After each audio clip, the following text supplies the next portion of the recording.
Bassar est une grande région du Togo située au centre-ouest du pays, à plus de 400 km de la capitale.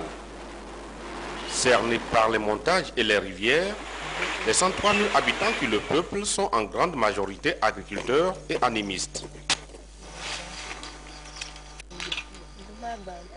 Pratiquant la polyculture, les Bassars sont toutefois spécialisés dans la culture de l'igname.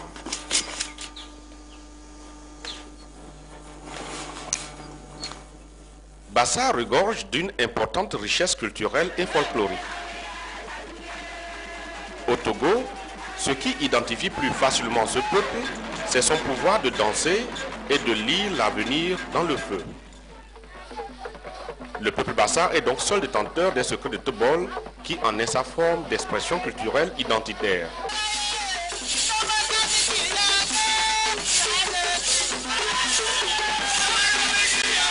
Tebol ou la danse du feu en pays Bassar est une pratique ancestrale dont les origines ont fait l'objet de nombreuses recherches. Il existe deux versions des origines de Tebol. La version de Kwankisi et celle de Kankundi, transmise oralement. Elles mettent en présence des personnages mythiques, en l'occurrence le chasseur, les animaux domestiques, aquatiques et sauvages, et même les génies. Les deux récits se complètent. L'un décrit l'origine de la divination et l'autre les différentes étapes de la danse Tebol qui constituent l'apothéose des trois pas de l'initiation. Tebol a lieu en des occasions comme la recherche des origines d'un malheur, la purification d'un autel d'un grand maître, les funérailles d'un grand maître, à la demande des sages pour prévenir des fléaux, lors des initiations de nouveaux adeptes et à l'occasion de la fête des ignames, la fête des moissons en pays Bassar.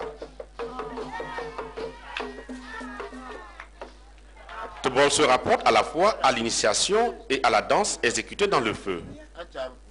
Cette initiation est faite pour aider le nouveau devin à résoudre des problèmes de la vie auxquels il était confronté. Elle concerne aussi bien l'homme que la femme. Toutefois, la femme ne monte pas sur le feu et ne fait pas de divination à travers lui. À la fin de l'ultime cérémonie, le grand maître transmet à l'adepte les pouvoirs de danser et de lire l'avenir dans le feu.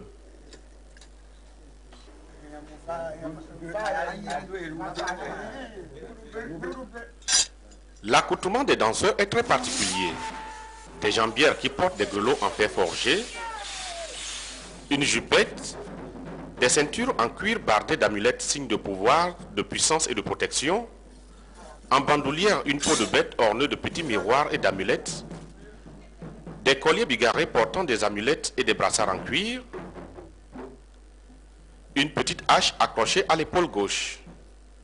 Chacun des danseurs tient deux queues de cheval ou de bœuf qui seront agitées en cadence lors de la danse. Tout cet accoutrement est fabriqué par des spécialistes, forgerons et cordonniers en l'occurrence. Ils sont de moins en moins nombreux. Leurs connaissances techniques et savoir-faire sont transmis de génération en génération. Ici, la fabrication d'un grelot par le fils d'un ancien forgeron.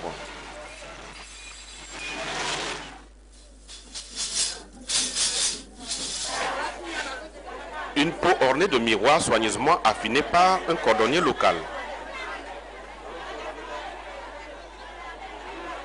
La danse du feu constitue la partie visible et populaire de tout ce processus ésotérique qu'on appelle Tebol. Les préparatifs se font dans la maison de l'adepte sous l'œil avisé des anciens. Les notables prennent soin au préalable de faire des cérémonies visant à éloigner tout incident malheureux lors de la prestation. La danse s'exécute dans une arène composée de plusieurs parties. Autour du feu et des danseurs font cercle les spectateurs dont les notables, attentifs à toutes les déclarations des devins. Le cercle le plus externe est celui des marchands et des vendeuses, car la danse Tebol est aussi l'occasion d'un intense marché nocturne. Les praticiens de Tebol dansent la nuit autour d'un feu allumé avec du bois vert. Ils tournent autour du feu par ligne de 3 ou 4 devins. Ils font des mouvements basés sur le trépignement des pieds, le déplacement des axes des épaules, des bras, de torse, de hanches, en chantant avec force et bravoure, le tout sous le rythme endiablé de l'orchestre et dans un mouvement très harmonieux qui suscite les applaudissements des spectateurs. Les femmes dansent généralement habillées de jupettes et de corsages blancs et la tête bandée d'un foulard blanc signe de pureté. Souvent, le rôle de la femme dans cette danse éprouvante est d'accompagner et d'encourager les danseurs en tapant dans leurs mains en cadence avec les tambours. Lorsque la danse gagne en intensité dans un rythme endiablé, ils montent tour à tour sur le feu. Ils dansent aussi sur le feu, dans le feu, s'asseyent parfois sur le feu, trépignent ou manipulent des tisons incandescents.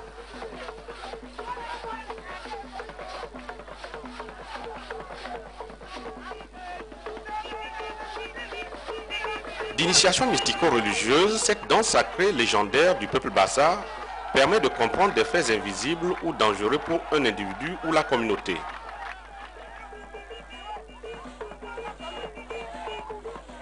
Les messages que les devins délivrent sont consignés par les notables et les chefs des quartiers qui procéderont au sacrifice prescrit les jours suivants afin de conjurer les malheurs.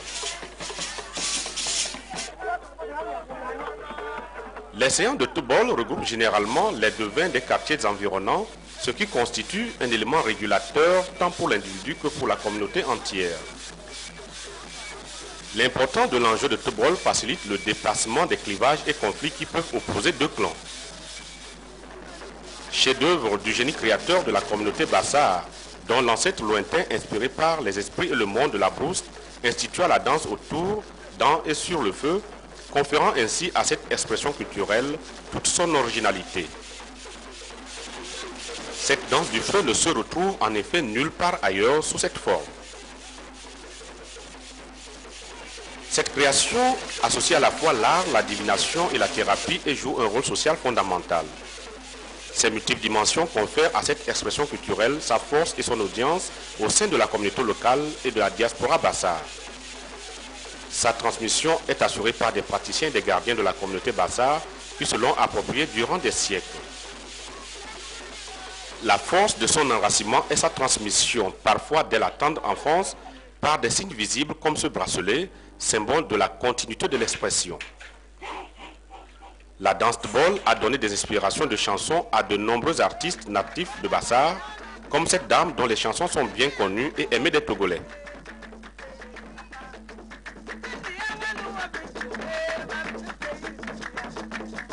Tubol constitue un signe distinctif des Bassars et contribue incontestablement à l'affirmation de leur identité culturelle et par ricochet de celle de la nation togolaise.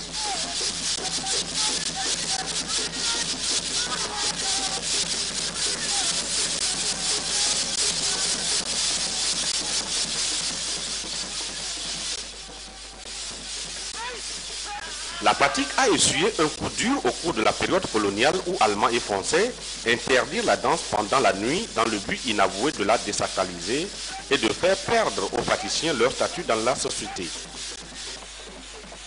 Malgré tout, Tubol a survécu parce que fortement enraciné. Aujourd'hui, Tubol subit des menaces de distorsion par les religions révélées telles que le christianisme et l'islam, l'école occidentale avec ce qu'elle entraîne comme mutation dans la société bassare et dans les modes de vie traditionnels, le désintéressement des jeunes à la tradition et l'exode rural, le tourisme et les cérémonies nationales pour lesquelles Tubol est dansé de jour. Toutefois, la probabilité de disparition de Tubol est faible car Tubol vit et se perpétue grâce à cette protection traditionnelle assurée par les Bobobs.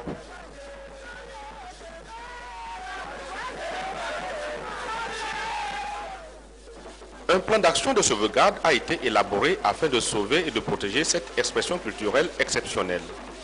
Il s'articule autour de 5 projets. Recensement et sensibilisation de la population sur les valeurs de Tubol. Tournée nationale avec les praticiens de Tubol en vue de mieux faire connaître la danse dans la localité et dans les autres préfectures du pays et sensibiliser à la valeur et à la nécessité de sauvegarder ce patrimoine culturel immatériel. Ateliers de formation des artisans dont les activités sont liées à la pratique de Tubol, notamment la forge, la cordonnerie et la poterie. Promotion de la danse par la production d'impacts publicitaires, la publication de documents, la transcription de chansons, l'établissement de musées et la promotion de la recherche. Appui et soutien à la création de l'association Tebol à Bassar, qui sera notamment chargée de coordonner les activités de revitalisation. Tebol, ou la danse du feu, est une expression culturelle initiatique traditionnelle et populaire du point de vue de l'art, de l'histoire, de l'anthropologie et de la littérature et correspond aux 6 critères retenus pour la proclamation.